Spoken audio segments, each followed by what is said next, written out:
Glória a Deus. Abra comigo, meu irmão, minha irmã, em 2 Timóteo, capítulo 3, a partir do versículo 14. 2 Timóteo 3, 14, nós vamos falar acerca da inspiração, valor e utilidade das Sagradas Escrituras. E se nós pudéssemos dar um título na ministração hoje, seria um título de homenagem a esses 499 anos de história. Então, titulei A Reforma Protestante, 49 anos de história. De muita história, para mim e para você, de muito avivamento, de muita graça de Deus. Tenho certeza que você vai ser tremendamente abençoado. Vamos ver então o que Paulo fala ao seu filho na fé, Timóteo, em 2 Timóteo 3, 14 a 17, dando a importância devida à palavra de Deus, à palavra bendita do nosso Senhor.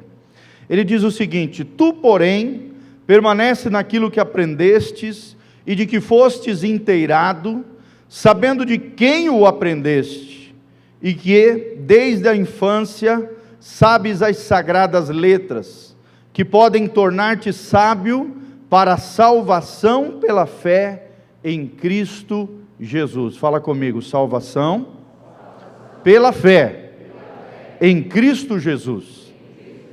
Isso, esse é o destaque que nós vamos dar hoje. Versículo 16: Toda a Escritura é inspirada por Deus e útil para o ensino, para a repreensão, para a correção, para a educação na justiça, a fim de que o homem de Deus seja perfeito e perfeitamente habilitado para toda boa obra. Capítulo 4: Conjuro-te perante Deus e Cristo Jesus, que há de julgar vivos e mortos, pela sua manifestação e pelo seu reino, prega a palavra, insta, quer seja oportuno, quer não, corrige, repreende, exorta com toda a longanimidade e doutrina. Pois haverá tempo em que não suportarão a sã doutrina, pelo contrário, cercar-se-ão de mestres segundo as suas próprias cobiças, como que sentindo coceira nos ouvidos, e se recusarão a dar ouvidos à verdade, entregando-se às fábulas. Tu, porém, sê sóbrio em todas as coisas, suporta as aflições, faze o trabalho de um evangelista, e cumpre cabalmente o teu ministério. Louvado seja o nome do Senhor. Amém? Prepara o seu coração para a palavra bendita do nosso Deus. Fecha os seus olhos, coloca a mão no seu coração, vamos orar, pedindo a graça de Deus, a inspiração, a revelação do seu Espírito, a nós que estamos aqui diante da sua palavra bendita.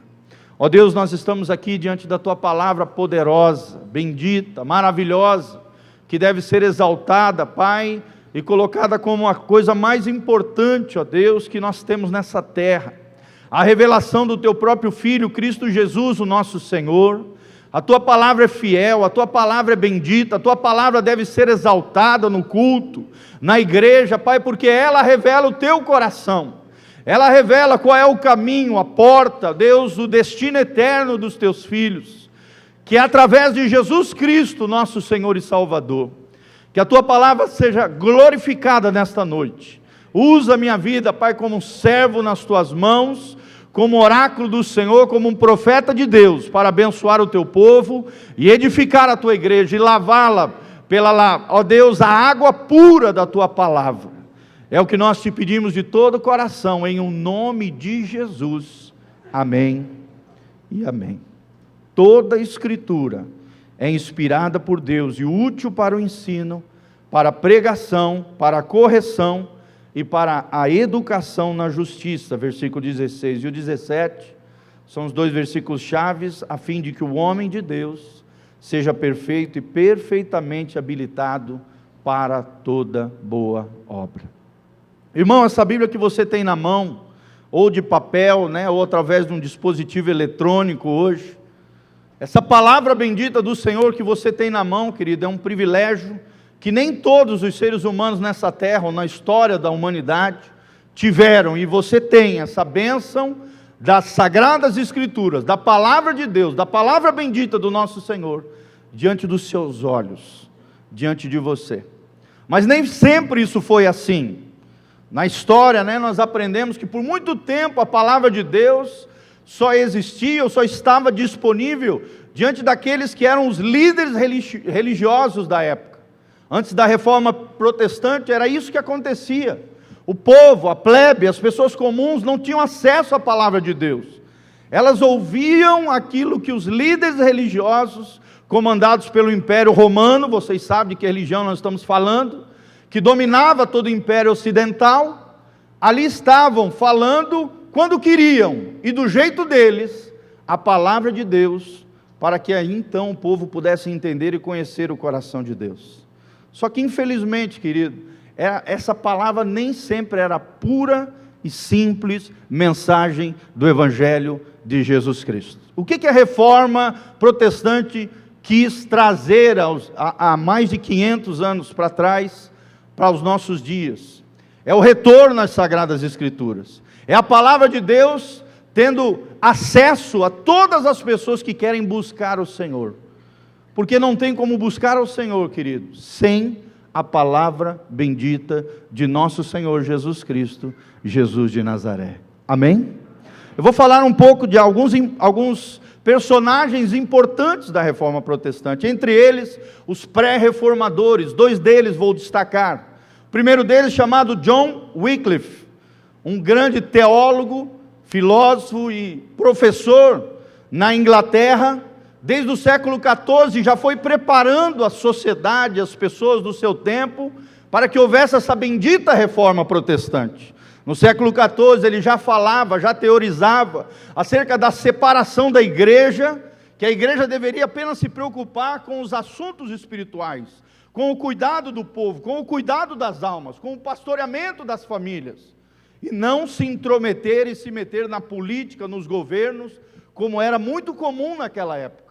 A igreja mandava e desmandava, colocava e tirava reis, tratava as pessoas ao seu bel prazer. As lideranças religiosas estavam corrompidas, estavam desviadas do verdadeiro evangelho, e infelizmente havia uma mescla terrível, desde o V século, com a fusão do Império Romano, com a igreja primitiva que ali surgia. Houve uma fusão, através de Constantino, a partir do ano 320 depois de Cristo, a fusão do Estado com a igreja.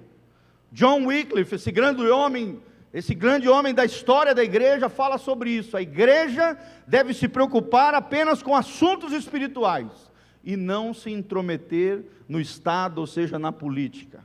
A igreja tem que levar o povo a um retorno às Escrituras, a simplicidade e a humildade da igreja primitiva, e não as lideranças religiosas manterem seus status quo, o seu alto poderio militar, político, de influência, e além do mais, tendo a sua vida de luxo, de ostentação, cheio de boemia, cheio de coisas ali, e não se preocupando com as almas que as vidas, e com as vidas que ali estavam, passando fome, necessidade, cegas espiritualmente falando.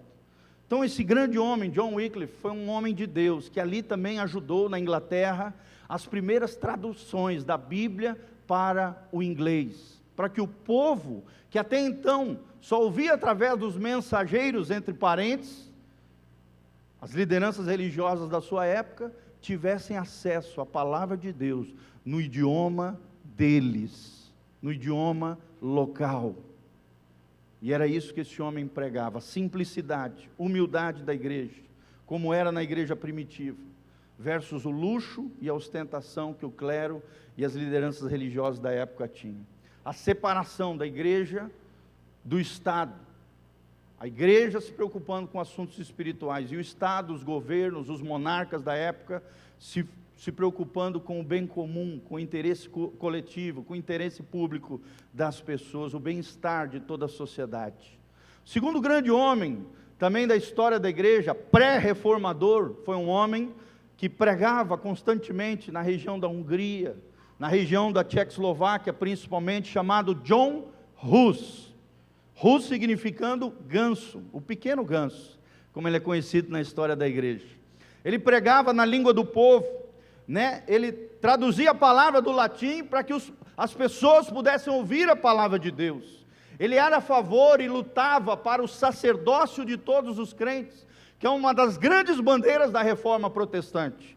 É que o povo entendesse que não era apenas o clero, não era apenas lideranças religiosas que deveriam exercer o sacerdócio, representar Jesus na terra, ser representantes de Jesus e terem acesso aos mesmos benefícios que as lideranças tinham religiosas da sua época, aos benefícios da cruz do Calvário, de Jesus de Nazaré. Cada crente, sendo um sacerdote do Rei Jesus, aonde estiverem, aonde forem plantados, os crentes têm que exercer esse sacerdócio, o sacerdócio de todos os crentes. E por causa disso, das suas críticas às lideranças perniciosas da sua época, ao seu resgate do sacerdócio de todos os crentes, de todos os crentes, as suas pregações diante do povo, criticando todas aquelas coisas erradas que a igreja da época estava fazendo, ele foi decretado, a sua sentença de morte foi decretada e morreu queimado em praça pública no século XV. Mas antes de morrer, diz a história da igreja, ele cantava e entoava cânticos diante do Senhor. Não temeu os homens, foi um pré-reformador e liberou uma palavra profética tremenda que ia se cumprir 100 anos mais tarde. John Hus, no século XV, ele diz, ou seja, 1400 e pouquinho, ele disse assim, com as seguintes palavras, as palavras dele: vocês hoje estão queimando um pequeno ganso, se referindo ao seu próprio nome. Hus significava ganso na língua boêmia, mas dentro de um século, Deus irá levantar um grande cisne, que vocês não poderão queimar. O Espírito Santo tomou a boca daquele homem e liberou uma palavra profética tremenda, que 102 anos mais tarde, iria se cumprir através desse seguinte personagem que eu vou falar, que é o mais conhecido da reforma protestante, que é o que nós conhecemos em português como Martim Lutero. Amém? Olha só que tremendo, foi usado mesmo diante da morte, como um profeta de Deus, para lançar a semente da reforma, 100 anos mais tarde com Martim Lutero. E aí é a data que nós comemoramos amanhã, 499 anos. Por quê?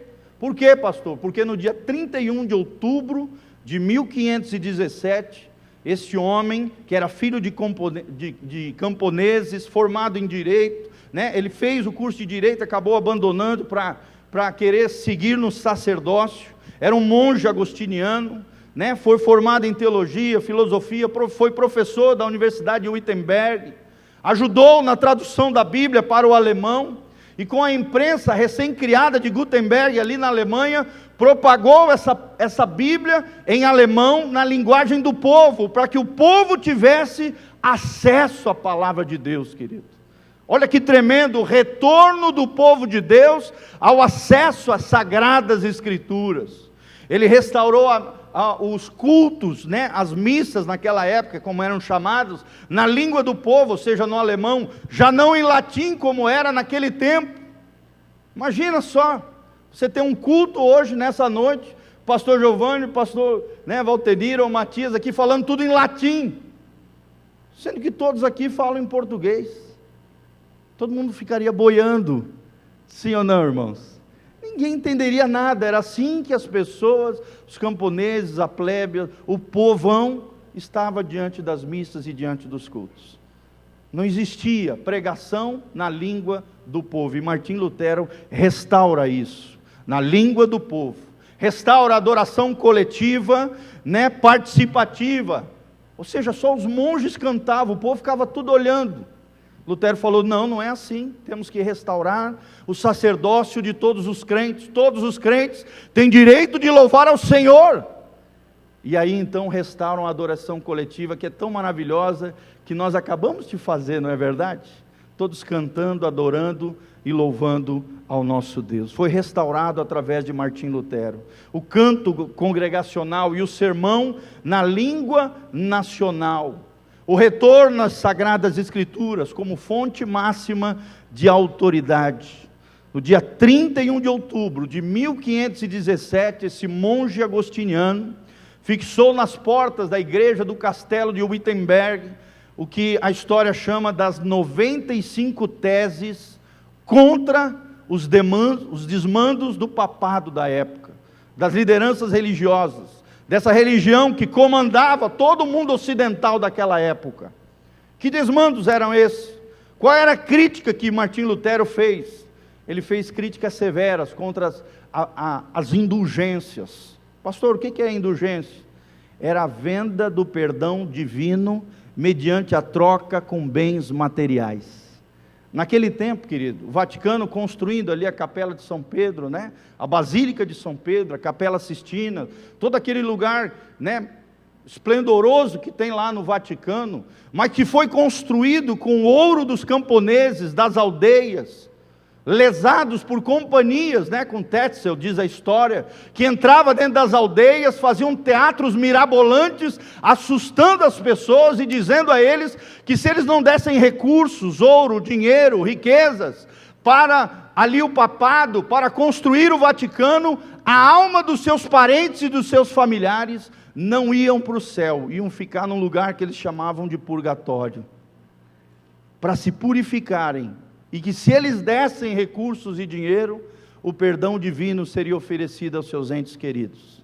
Tenta imaginar isso naquela época, pessoas que não tinham acesso à palavra, pessoas que eram simples e humildes, sendo lesados, saqueados por esses homens vorazes, tiranos, que saqueavam as pessoas. E Martim Lutero viu tudo isso, fez uma viagem, diz a história, a Roma, e viu uma série de depravações, imoralidades, corrupções naquele lugar, e aí Deus começou a queimar o seu coração, mergulhou nas Escrituras, e o Espírito Santo veio sobre ele, e o levantou como grande reformador da igreja cristã. Amém? Olha que coisa linda a história desse homem, gente. Ele combatia isso, as indulgências, que era a venda do perdão, né, dos familiares que morriam. Eles vendiam até pedacinho do céu, gente. Vendiam pedacinho do céu. O perdão divino era vendido naquela época. Ele combate a avareza no meio da igreja, o paganismo, ou seja, a mistura com outras religiões que haviam se infiltrado na igreja cristã daquela época, as superstições, as lendas que haviam dentro do cristianismo, a doutrina da transubstanciação, que até hoje perdura na religião ali, romana, que é achar e acreditar, dizem eles, que na hora do pão e do vinho, o próprio Cristo está ali materializado. O sangue de Jesus é o vinho, dizem eles, e Jesus está ali no pão, o próprio corpo de Cristo ali está.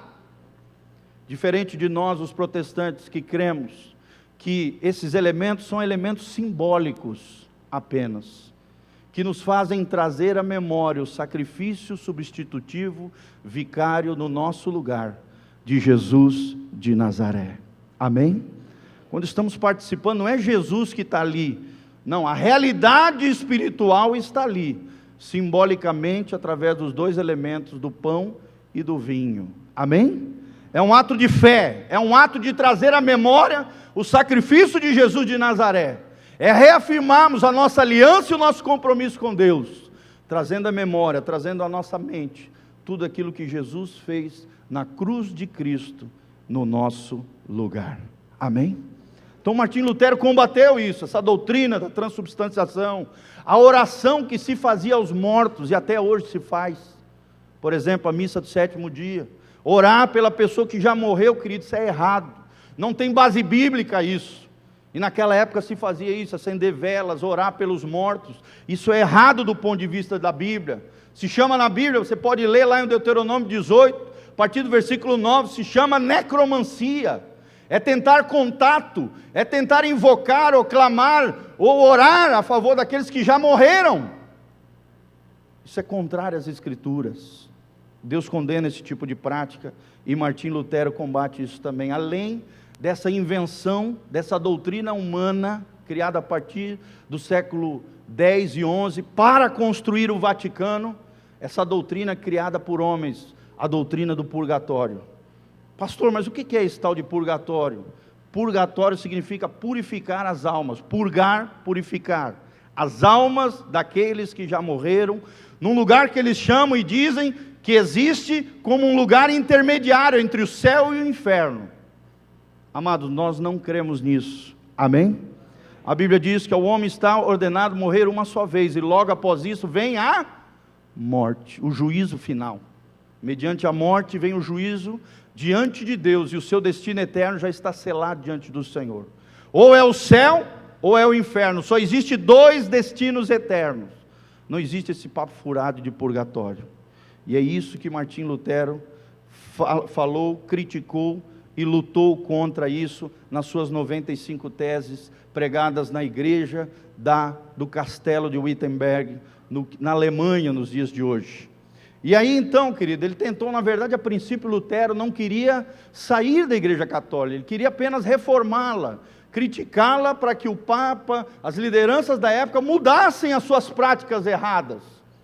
Mas infelizmente foi perseguido, quiseram assassiná-lo, foi excomungado no ano de 1521, e a partir de então foi protegido pela graça de Deus e pela soberania divina por príncipes da Alemanha, para que pudesse aí então romper com o catolicismo, e aí então fundar as igrejas, o início das igrejas protestantes, o início da igreja luterana. Se casou com uma freira chamada Catarina von Bora, e ali esse grande homem foi usado por Deus como um divisor de água na história, para que houvesse o que hoje nós chamamos de igrejas protestantes, ou mais conhecidas no Brasil como igrejas evangélicas.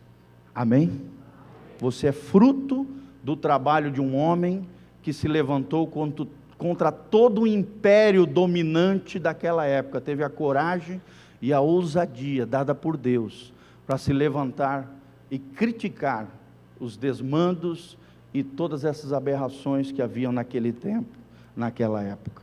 Glória a Deus. Um dos seus discípulos diretos, chamado Melanchthon, também contribuiu muito para as sociedades, para o seu tempo. Foi um dos grandes sucessores de Lutero, foi um grande educador na Alemanha, Melanchthon. Ele organizou e reformou as escolas, as universidades. Aqui nós vemos já o movimento protestante investindo na educação para todos. Isso que nós temos nos dias de hoje, né? Educação pública, gratuita para todos, né? Foi uma das bandeiras da reforma protestante. Melanchthon fez isso. Ele é conhecido na história da Alemanha como grande educador da Alemanha.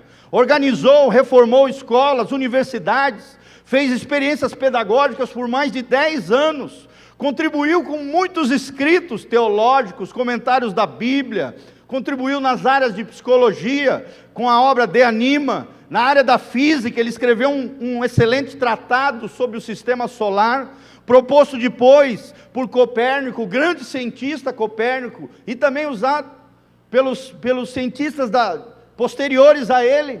Também contribuiu na filosofia, com a obra Filosofia Moralis, ou seja, filosofia moral, trazendo a moralidade cristã para o meio filosófico.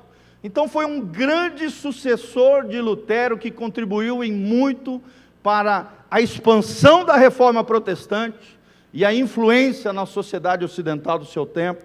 Foi uma bênção para a glória de Deus. Melanchthon, sucessor de Martim Lutero. Amém? Homens que marcaram o seu tempo, homens que fizeram a diferença na sua geração. Depois deles também houve reformas tremendas, né? Houve a guerra dos camponeses na Alemanha, houve a reforma radical dos anabatistas no século XVI, que também pregavam isso, e nós somos frutos dos anabatistas. Por isso somos chamados de batistas, porque eles pregavam um novo batismo, do original grego anabaptizo, ou seja, um novo batismo, dizendo que aquele batismo de criança, quando a criança não tem condição de crer, de entender a mensagem do Evangelho, dizendo que aquilo não é válido, e não é mesmo, porque na Bíblia, querido, para você ser batizado, você precisa, antes de tudo isso, crer no Senhor Jesus de maneira consciente. Amém? Então tudo isso já foi fruto da reforma protestante. Separação da igreja, separação entre igreja e Estado, um novo batismo proposto pelos anabatistas do século XVI. Outro grande homem da reforma protestante foi João Calvino. No século XVI, também depois, ali contemporâneo a Lutero, foi um grande teólogo e cristão, né?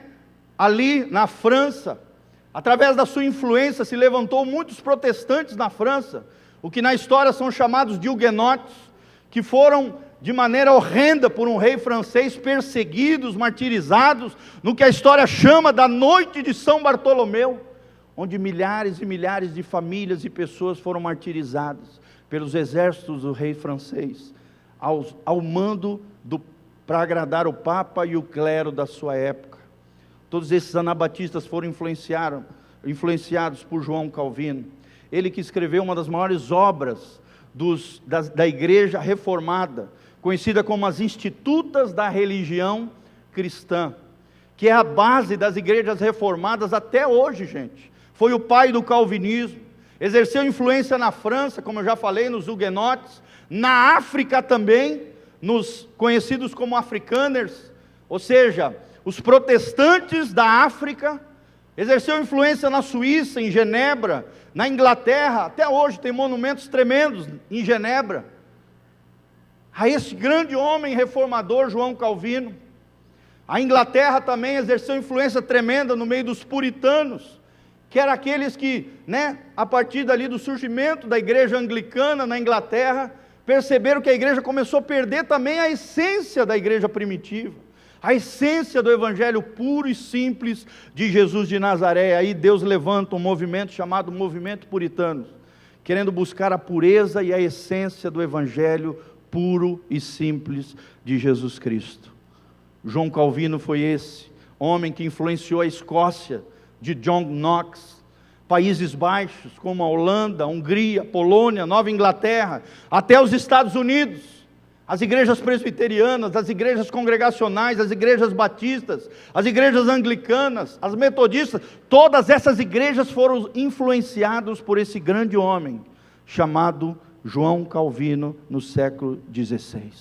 João Calvino também ajudou na tradução da palavra de Deus para o francês.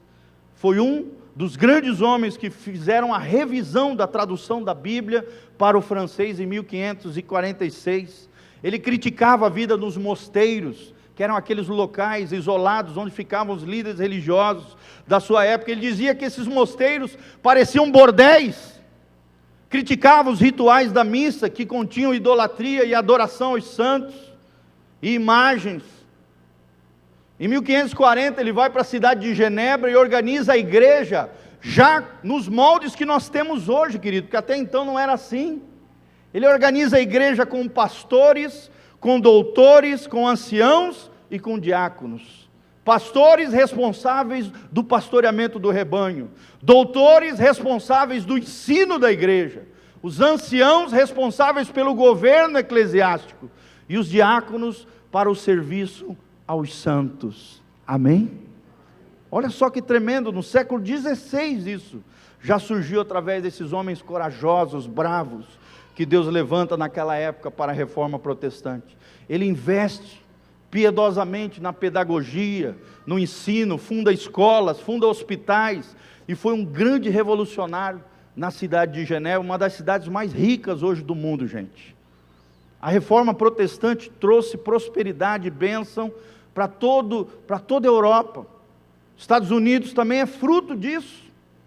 Você pode ver os países mais ricos hoje, são países que tiveram a grande abrangência e influência dos reformadores protestantes. Sim ou não?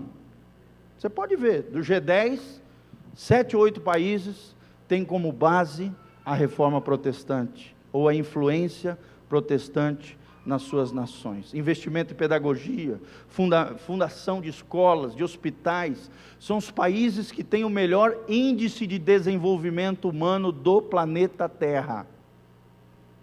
São os países que tiveram a influência da reforma protestante, e a reforma protestante como base social, moral e ética das suas nações. Vocês estão entendendo, irmãos? tudo isso começou há 499 anos atrás, com esses grandes homens que Deus levantou para a bênção da igreja e para nós termos acesso à palavra de Deus hoje, diante dos nossos olhos, para que possamos mergulhar na palavra e conhecer o coração de Deus. Amém? Mas quais foram as grandes ênfases da reforma protestante? E é sobre ela que nós vamos falar agora. É o que a história chama, os reformadores chamam das 5 solas. Não é sola de sapato, tá, gente? Sola é uma expressão que significa só ou somente, em latim. É o que é conhecido como as 5 solas da reforma protestante. A primeira delas é a sola Escritura, que mostra e revela a singularidade, a importância e a relevância da palavra de Deus, como a autoridade máxima entre os cristãos. A sola Escritura diz isso, esse fundamento da reforma protestante, diz que a palavra de Deus é a nossa única regra de fé e prática. Amém? Eu e você já não seguimos sentimentos, emoções, como diz o mundão lá fora. Não seguimos o nosso coração, como diz as pessoas lá fora. Siga seu coração. Não. A única regra de fé e de prática da nossa vida é a palavra de Deus. Amém? E devemos rejeitar qualquer doutrina que não esteja fundamentada na palavra bendita do nosso Senhor. Não podemos acrescentar nada às Escrituras. Porque eu acho que tem que acrescentar isso. Não, irmão, tu não tem que acrescentar nada. A palavra de Deus já é completa, já é plena, já é abençoada. E nem retirar dela qualquer dos seus ensinamentos de maneira equivocada e errônea, com o coração incorreto, com o coração errado. A palavra de Deus, dizem eles, e nós cremos nisso como protestantes até hoje, ela é inspirada por Deus. Amém? Mais de 40 autores, em cerca de 1500 anos, 66 livros, 39 no Antigo Testamento, 27 no Novo, escreveram a palavra de Deus inspirados pelo nosso Senhor. Amém? Era um homem simples, na sua simplicidade, Deus escolheu a dedo cada um desses mais de 40 escritores. Mas a palavra de Deus foi inspirada pelo nosso Deus. Ela é inspirada por Deus, ela é inerrante, ou seja, não contém erros. Ela é infalível, ou seja, não falha. Lá em Hebreus 4 a Bíblia diz: a palavra de Deus é viva e eficaz. Se você aplicar a palavra de Deus na sua vida, ela funciona, ela é infalível, ela é eficaz, meu irmão. E por último, além de inspirada, inerrante, infalível, ela é suficiente. Amém? Tudo aquilo que o homem precisa saber da parte de Deus, quanto à salvação, quanto a como proceder, a como viver, para agradar o coração de Deus e alcançar a salvação bendita de nosso Senhor Jesus Cristo. A palavra de Deus é suficiente.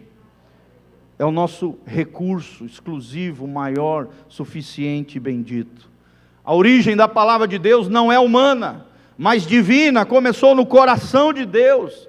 Revelou o seu Filho bendito, o Logos de Deus, Jesus de Nazaré, a palavra de Deus encarnada. É o próprio Jesus, o nosso Senhor e o Salvador.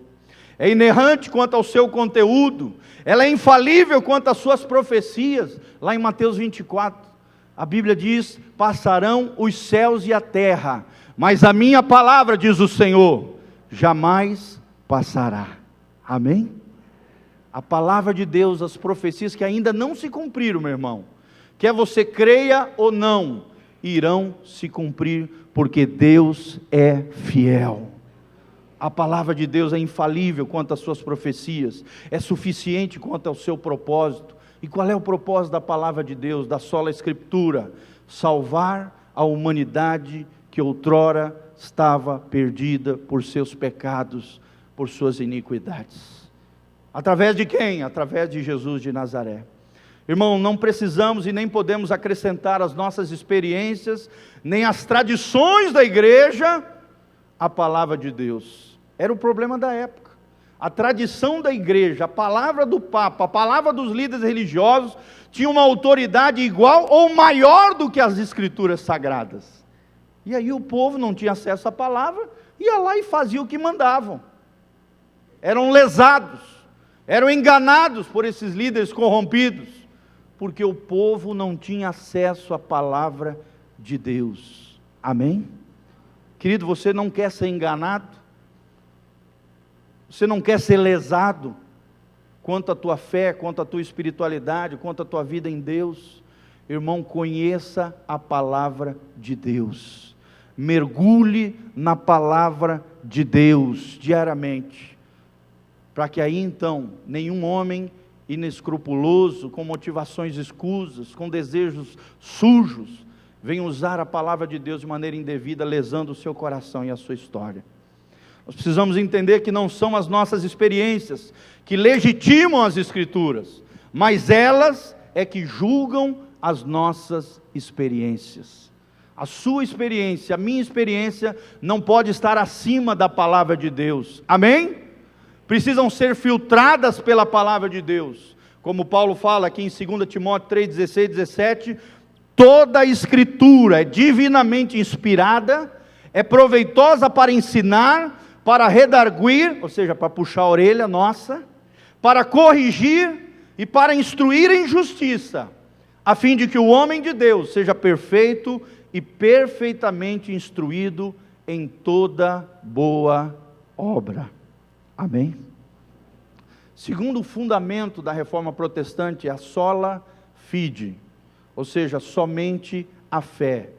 E fala da singularidade, da importância da fé para os santos. A salvação, querido, é recebida mediante a fé e não através das obras. Amém?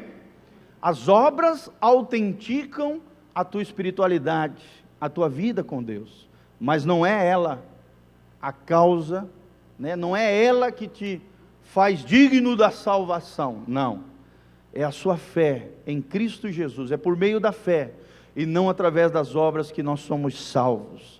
Não somos aceitos por Deus por causa das nossas obras. Se eu for em todo culto no domingo, aí quem sabe no final da minha vida, Deus vai ter misericórdia de mim e vai me levar para o céu. Não, irmão, você tem que vir todo domingo, todos os cultos que você puder, em nome de Jesus, amém? Porque você é crente, porque você é filho de Deus, e porque você coloca a sua fé em Cristo Jesus, e é a fé que faz a diferença na sua vida. Somos aceitos em Cristo por causa dos méritos dele, não nosso. Recebemos essa salvação de maneira gratuita, por meio da fé que colocamos nele. A fé não é a causa meritória da nossa salvação, mas uma causa instrumental, é o instrumento, é o meio pela qual nós recebemos essa dádiva graciosa da parte de Deus, que é a salvação. Não somos salvos por causa da fé, mas através da fé.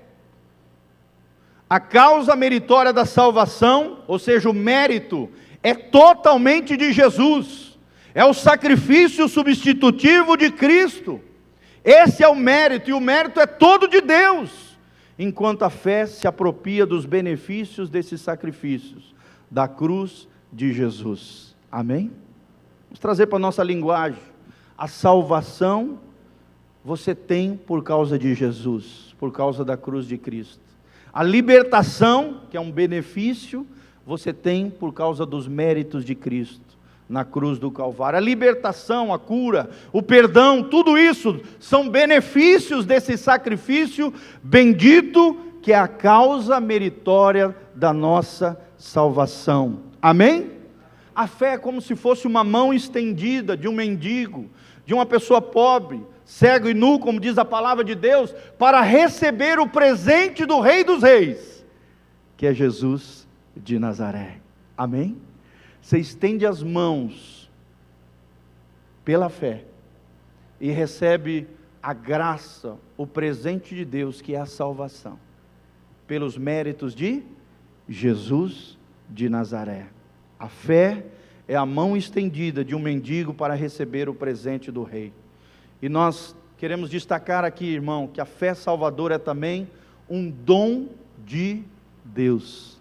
Se você tem fé, querida, é porque Deus colocou essa fé dentro de você. Amém?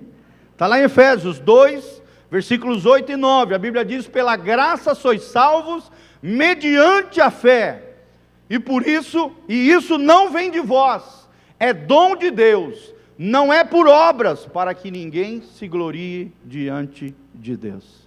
Tem muita gente que parece que esquece isso, né? Tem gente até hoje fazendo sacrifícios de tolos, em nome de expressões de fé, sendo que o sacrifício já foi pago por Jesus de Nazaré na cruz do Calvário. O que Deus espera de você é apenas fé, confiança naquilo que Jesus já fez na cruz do Calvário por você. Nós vemos, por exemplo, nas Filipinas, na região de Goiás, principalmente na Semana Santa, as pessoas se chicoteando, né, carregando cruz, assim, andando milhares de quilômetros com uma cruz nas costas, como se Deus pedisse isso delas. Irmão, Jesus já carregou a cruz por nós, amém? O sacrifício já foi feito. O que Deus espera de nós é a confiança e a obediência nele agora, e não esses sacrifícios tolos, que não levam a nada, a não ser exaltam o ego humano, e colocam como causa de mérito o próprio homem, e não a obra de Jesus na cruz do Calvário. Vocês estão entendendo, irmãos? Amém? Tudo isso foi modificado por causa da reforma protestante. Terceira base, fundamento da nossa fé é a sola gratia, ou graça, a singularidade da graça de Deus. Como eu já falei, não somos salvos pelas obras que fazemos para Deus, mas pela obra que Cristo fez por nós. A graça é um dom precioso de Deus, concedido a alguém que não merece. Coloca isso na tua cabeça, irmão. Você não merecia a graça de Deus. Você não merecia salvação. Por ser pecador, eu e você, todos nós merecíamos, nós estávamos destituídos da glória de Deus, diz Romanos capítulo 3, e nós merecíamos, era um inferno. Mas Deus, sendo rico em graça e misericórdia, nos concedeu esse dom precioso, a alguém que não merece, mas precisa. Deus sabia que eu e você precisaríamos do auxílio dele, através da graça de Deus, amém? Deus nos amou quando éramos fracos, ímpios, pecadores e inimigos de Deus por causa do nosso pecado. Deus nos buscou quando estávamos perdidos. Deus nos deu vida quando estávamos mortos, como diz Efésios capítulo 2, nos nossos delitos e pecados.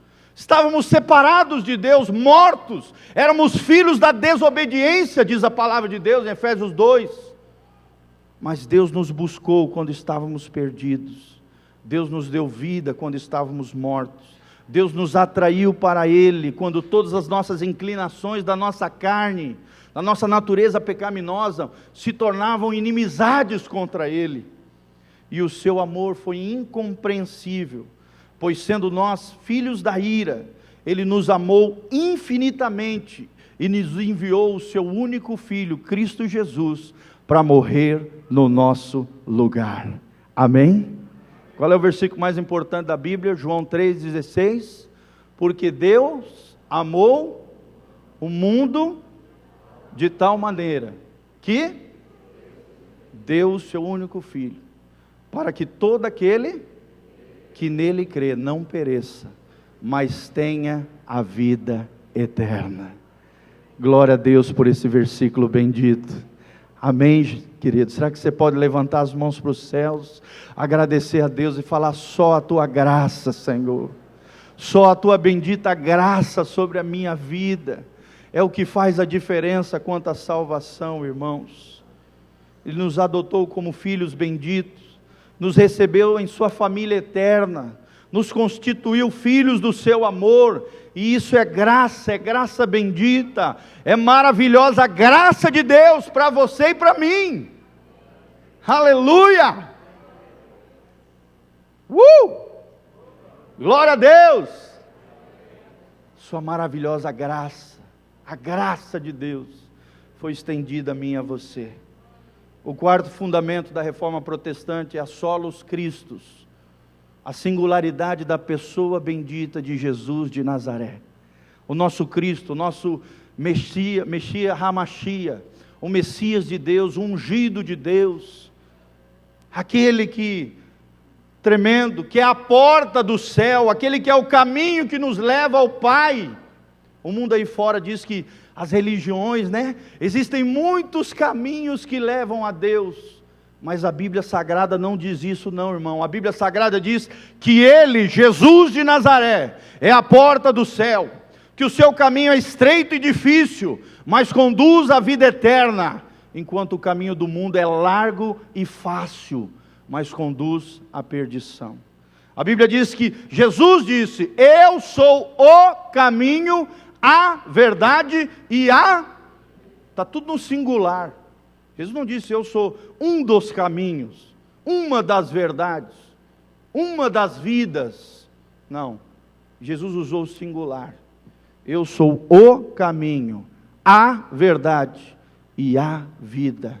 Ninguém vem ao Pai senão por mim.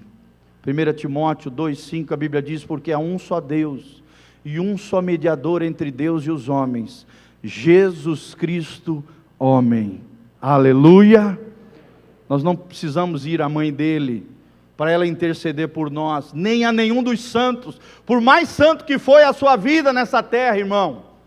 Só existe um mediador, só existe um caminho, só existe uma porta, só existe um advogado entre nós, os homens e Deus, Jesus, o homem, o nosso representante, o Filho do homem. Esse título, Filho do homem, significa Deus, homem, Jesus que se revelou, né, como nosso representante, o representante humano diante de Deus, e esse representante é Jesus de Nazaré. Jesus é o único Salvador, e não há outro nome dado aos homens, pela qual importa que sejamos salvos, irmão. Jesus é o único Senhor do universo, é o Rei dos reis, o Senhor dos senhores. Diante dele se dobre todo o joelho no céu, na terra e debaixo da terra, para que toda língua confesse que Ele é o Senhor, para a glória de Deus Pai. Aleluia! Oh, bendito Deus! Isso é solos Christus, do latim solos Christus. O quarto dos 5 solas, a singularidade da pessoa bendita de Cristo, Jesus de Nazaré, o Filho do Deus Altíssimo. Amém? Na universidade você vai aprender que ele foi um grande pensador, como muitos outros, que ele foi apenas um homem da história, que ele foi apenas um homem iluminado, como muitos outros na história da humanidade. Mas não é isso que nós cremos, querido. Jesus é o Filho de Deus, foi o nosso representante, é o nosso mediador, é a pessoa bendita pela qual merece toda a honra, toda a glória para todos sempre, em nome de Jesus. Ou você vai reconhecer Ele nessa vida, como uma pessoa grata por tudo aquilo que Ele fez por você, pelo seu amor incompreensível, pela sua maravilhosa graça. Por amor você vai responder ao seu amor, e vai dobrar o joelho e reconhecer Jesus como teu Senhor. Ou então você pode fazer como muitas pessoas aí fora fazem, vivendo vidas como se Deus não existisse, como se Jesus não fez nada na cruz do Calvário. Pessoas negando a existência de Jesus, negando a existência de Deus. Os ateus, os agnósticos, os céticos são assim. As pessoas religiosas que não vivem a verdadeira religião, que é Jesus de Nazaré, o único que religou. Religião significa religare. O homem sendo religado a Deus através da pessoa bendita de Jesus. Se você não reconhecer Jesus nessa vida, querido, um dia você vai ter que reconhecer Jesus como Senhor. Só que aí já vai ser tarde, vai ser no grande juízo do trono branco, descrito no final de Apocalipse, onde todos aqueles que serão condenados, seus nomes não serão achados no livro da vida. Os livros se abrirão, diz a palavra de Deus, e as obras dos homens serão reveladas, até aquilo que ficou oculto será trazido à luz dos homens. Serão julgados por meio das suas obras, queridos. E aqueles que foram impenitentes, não se arrependeram, não viveram as suas vidas segundo a vontade de Deus, a palavra de Deus, a obediência a Jesus, não reconheceram Jesus como Senhor e Salvador das suas vidas, vão ter que dobrar o joelho diante dele, dizendo que Ele é o Senhor e Salvador. e é o Rei soberano de todo o universo. Só que aí já vai ser tarde. Serão lançados no lago que arde com fogo e enxofre, onde ali já estará Satanás, os anjos caídos e até o inferno, o Hades, será jogado dentro desse lugar de tormentos eternos final, que a Bíblia chama de lago que arde com fogo e enxofre. Querido, será que você tem dado o real valor a Jesus que Ele merece na sua vida? Será que você tem tratado Jesus como a coisa mais importante da sua vida, como os reformadores que deram a sua vida por Ele fizeram? Será que você tem Jesus como centro do teu universo, como centro do teu coração? Será que Jesus tem reinado de maneira soberana na tua vida? É Ele que manda lá? É Ele que está sentado no trono do teu coração? Ou é o teu ego, o teu eu, a tua natureza pecaminosa, o diabo, os demônios, o mundo, a carne tem reinado lá dentro? Quem é que tem reinado dentro do teu coração, querido? Será que você tem glorificado a Jesus com a sua vida? Será que você tem sido um verdadeiro cristão, um pequeno Cristo, aonde o Senhor tem te plantado e te colocado? Será que você tem feito isso, irmão? É isso que Deus espera de nós. Será que as pessoas veem Jesus na sua vida?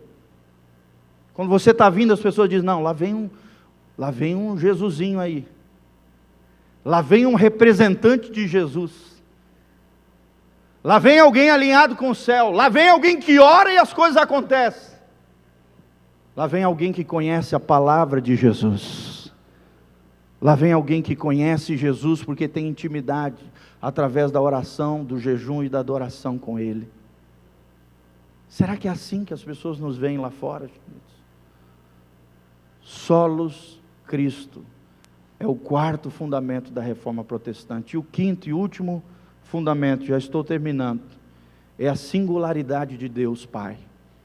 É o que na reforma é chamado em latim de soli deo gloria, que seria traduzido para o nosso idioma como somente, ou toda, ou só a Deus toda a glória. Amém? Tudo foi criado por Deus, amados, para a glória de Deus, até você. A sua vida não é sua, é dele. Você é criação divina, amém? Deus tem um propósito na tua vida, Deus sonhou com você, e você nunca vai se realizar como pessoa, nessa existência, nessa vida, enquanto não realizar os propósitos divinos, os propósitos de Deus através da sua vida. Querido, será que você tem cumprido o seu papel nessa geração? Será que você tem manifestado a glória de Deus com a sua vida? Será que a sua vida tem sido para a glória de Deus, como foram esses grandes personagens da história da igreja?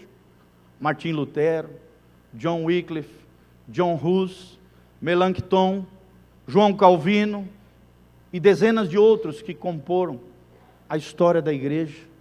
Será que nós temos cumprido o nosso papel na nossa geração? Será que o fim último da nossa própria existência tem sido glorificar a Deus e desfrutar da sua presença para sempre? É assim que os reformados diziam. Eles diziam: o fim último da nossa existência é glorificar a Deus, soli deo glória, e desfrutarmos da sua presença para todo sempre. Amém? Será que você tem desfrutado da presença de Deus, irmão? Como é que você quer brilhar para Deus se você não tira tempo com Deus? Como é que você quer refletir a glória de Deus se você não dedica tempo ao próprio Deus? Por que não existe nos dias de hoje pessoas como Moisés, que saíam da tenda do tabernáculo e seu rosto brilhava, tamanha era a intimidade e a glória de Deus nas suas vidas? Irmão, nós precisamos resgatar isso no nosso tempo, aqui e agora. Amém? O ser humano precisa entender que ele não é o centro do universo, como diziam a partir da era moderna, e principalmente no mundo hoje pós-moderno, que coloca o homem no centro, o antropocentrismo, coloca o homem no centro e coloca Deus para escanteio. Porque até então a palavra de Deus dizia que Deus é o centro do universo. Nós precisamos resgatar isso que os reformadores resgataram. Não é o homem que está no centro do universo. Não é eu, não é você. É Deus que é o centro do universo. Amém? Deus é o centro do universo. A salvação é pela graça, pela fé, para as obras, com o único propósito de que Deus seja glorificado por toda a eternidade, com todo aquele que estiver alinhado com o céu. Acho tremendo aquela frase que a gente escuta, um pastor lá de Itajaí. A frase principal dele é essa: alinhamento e avivamento. Acho tremendo essa frase. Irmão, nós nunca vamos ter avivamento enquanto não alinharmos o nosso coração com o céu. Amém? Quanto do céu você tem dentro de você? Quanto de Deus, da glória de Deus você tem dentro de você? Irmãos, nós temos o Espírito Santo dentro de nós. Nós temos a presença gloriosa de Deus, que na época do Antigo Testamento apenas um homem, o sacerdote, debaixo de vestes santas, tendo se lavado antes, colocando uma coroa de santidade na testa, entrava apenas uma vez por ano, como propiciação, como sacerdote, como representante do povo na presença de Deus, e torcia para não morrer lá dentro. Quando ele voltava, o povo entendia que Deus havia aceitado o perdão dos seus pecados. Hoje nós temos a presença gloriosa de Deus morando dentro de nós, através do Espírito Santo, e quantas vezes nós esquecemos dessa realidade espiritual? Quantas vezes esquecemos que a glória de Deus, a glória Shekinah, a presença gloriosa do Salvador, que é que a Bíblia diz? Se nós somos obedientes aos mandamentos de Deus, Jesus fala: eu e o Pai viremos e faremos nele morada. Você quer ser morada de Deus? Da glória de Deus? Obedeça ao Senhor Jesus. Quantas vezes o Espírito Santo tem falado com você e você não tem ouvido? Quantas vezes Deus tem falado coisas para você e você não tem atendido, irmão?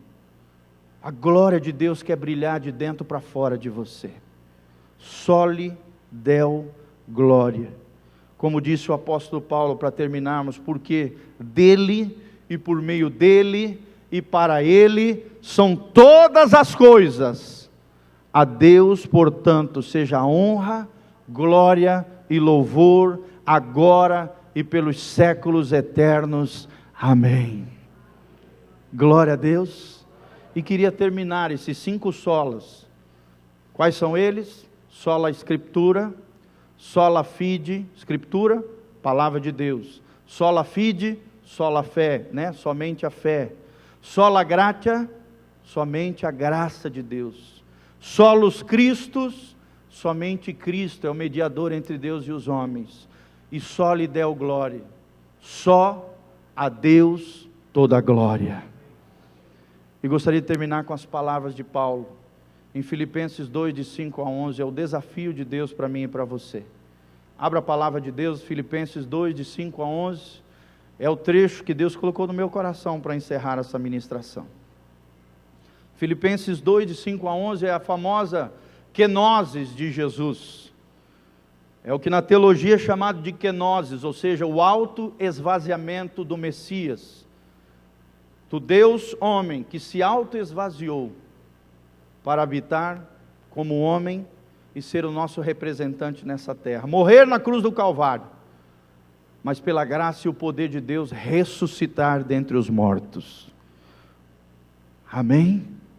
Olha o que Paulo diz em Filipenses 2, de 5 a 11, de sorte que haja em vós o mesmo sentimento, o mesmo coração, o mesmo sentimento, o mesmo entendimento, que houve também em Cristo Jesus, que sendo em forma de Deus, não teve por usurpação ser igual a Deus, mas esvaziou-se, olha a kenosis aqui, a si mesmo, tomando a forma de servo, fazendo-se semelhante aos homens, e achado na forma de homem, humilhou-se a si mesmo, sendo obediente até a morte, e morte de cruz. Amém? Será que você tem sido servo de Deus? Será que você tem sido obediente a Deus? Será que você tem se humilhado diante de Deus? Esse é o segredo de Jesus: humildade, espírito de servo, obediência até a morte, morte de cruz. Cruz fala de sacrifício, cruz fala de morte, de mortificação, cruz fala de sofrimento. Ele não desprezou tudo isso, foi obediente até a morte, morte de cruz. Agora olha o que aconteceu com Jesus. Por isso também Deus o exaltou soberanamente, e lhe deu um nome que é sobre todo nome, para que ao nome de Jesus se dobre todo o joelho dos que estão nos céus e na terra e debaixo da terra, e toda língua. Esses 5 fundamentos da reforma protestante, restaurarmos a importância das Escrituras, e de mergulharmos na palavra de Deus diariamente, para que sejamos cheios da glória de Deus, resgatarmos o sacerdócio de todos os santos, onde cada um dos crentes vai cumprir a sua missão, o seu propósito divino na terra, amém? Como disse Paulo: quer comais, quer bebais, fazei tudo para a glória de Deus. Ah, pastor, mas eu estou aqui trabalhando no meu ofício. O teu ofício é para a glória de Deus. Ah, pastor, mas eu estou estudando para o vestibular ou para um concurso. Você está estudando para a glória de Deus. Ah, pastor, mas eu estou fazendo a comida aqui para a minha família. Você está fazendo a melhor comida dessa terra, para a glória de Deus. Tudo que você fizer, lembre-se do solo Deo Glória. Fazei tudo para a glória de Deus. Oxalá nós refletíssemos e pensássemos, antes de fazer qualquer atitude, qualquer comportamento, qualquer ação: será que isso que eu estou fazendo é para a glória de Deus? Espírito Santo me fala, isso que eu vou fazer, isso que eu vou falar, isso que eu vou, dessa maneira que eu vou me comportar, será que é para a glória de Deus? Eu tenho certeza que o Espírito Santo vai falar com você. Se você perguntar para Ele, Ele vai dizer se é para a glória de Deus, e se Deus será glorificado através dessa atitude, palavra ou ação, através da sua vida, amém? Teve um grande movimento. Será que é para a glória de Deus? Eu tenho certeza que o Espírito Santo vai falar com você. Se você perguntar para Ele, Ele vai dizer se é para a glória de Deus, e se Deus será glorificado através dessa atitude, palavra ou ação, através da sua vida, amém? Teve um grande movimento. No meu lugar, o que Jesus faria nessa situação? E diz que isso foi uma revolução nos Estados Unidos. Por muitos anos, esse livro foi uma bênção e abençoou milhares de vidas. Pena que se esqueceram disso, e hoje nós vemos nos Estados Unidos o caos que se encontra. Precisamos resgatar isso. O que Jesus faria no nosso lugar? Será que temos vivido para a glória de Deus? Será que temos vivido esses 5 pilares, os 5 solas da reforma protestante? É o que Deus quer deixar de desafio para mim e para você, amém? Que Deus levante novos Martim Luteros, que Deus levante novos João Calvino, que Deus levante John Hus aqui, homens e mulheres que não temam os homens, mas temam somente ao Senhor. Fica de pé, vamos orar diante do nosso Deus. Feche os seus olhos, coloca a mão no seu coração, começa a falar com Deus agora no nome de Jesus. Começa a dar toda a honra e toda a glória a Ele, querido. Será que você tem vivido para a glória de Deus? Se você tem feito coisas vergonhosas, coisas que desonram a Deus, agora é o momento de consertar.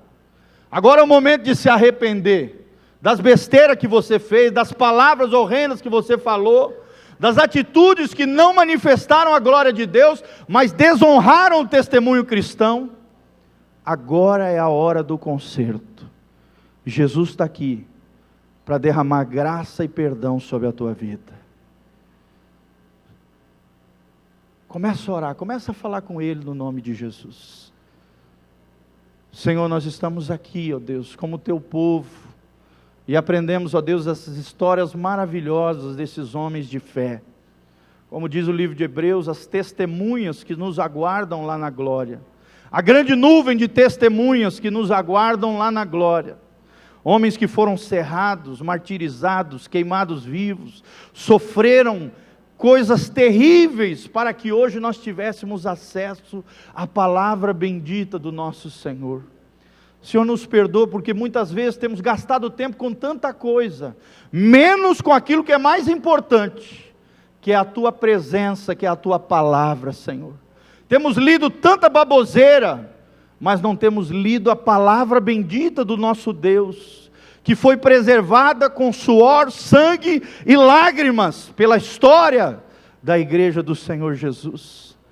Senhor, resgata isso em nós, ó Deus, o sacerdócio de todos os crentes, a proeminência da Tua palavra, a autoridade máxima da Tua palavra, mesmo diante de experiências maravilhosas que tenhamos nessa vida, a Tua palavra é o nosso filtro, a Tua palavra é o guarda-reio do nosso caminho, que nos protege contra as tragédias da vida, Pai.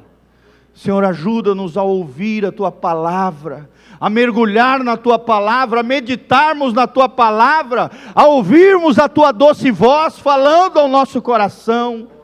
Senhor, ativa a nossa consciência cada dia mais, ela seja cativa mediante a palavra de Deus, como disse Lutero, diante dos seus acusadores. Que a nossa mente seja cativa à palavra bendita de Deus. Senhor, resgata, Senhor, a paixão pela palavra, resgata a paixão pela Tua presença, resgata, Pai, o sacerdócio de todos os crentes. Que cada filho Teu, de cada servo Teu, que cada homem e mulher vivam para a glória de Deus, entendendo que a graça e a misericórdia do Senhor foram estendidas através de Jesus a nós que somos pecadores. Senhor, nós Te agradecemos, Pai. Senhor, nós Te louvamos. A Ti toda a honra, toda a glória, todo o poder. Nós queremos dobrar o nosso joelho diariamente diante do Senhor, queremos nos quebrantar diante da Tua presença, queremos, como Jesus, nos auto-esvaziar continuamente diante do Senhor, para que o Senhor seja tudo em todos.